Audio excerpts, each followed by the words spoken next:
পরিবেশ আসমান থেকে নাজিল হয় না, পরিবেশ নিজে থেকে তৈরি করে নিতে হয়। বাণীটি আল্লামা নূর হোসেন কাসিমি রাহিমাহুল্লাহ তাআলা তিনি প্রায় সময় তার ছাত্রদেরকে এই বাণীটি বলতেন। আসলে এই বাণীটির মধ্যে আমাদের সবার জন্য, বিশেষ করে ছাত্র সমাজের জন্য শেখার অনেক কিছু রয়েছে।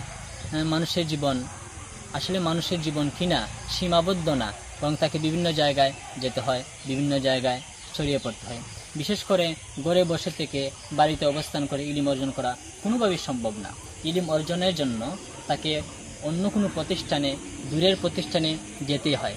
তো প্রতিষ্ঠানে যাওয়ার পরে অনেক সময় পরিবেশ অনুকূলে হয়, অনেক সময় প্রতিকূলে। পরিবেশ যদি অনুকূলে হয়, পড়া পরিবেশ সুন্দর, পড়া পরিবেশ ভালো, তাহলে তো আলহামদুলিল্লাহ।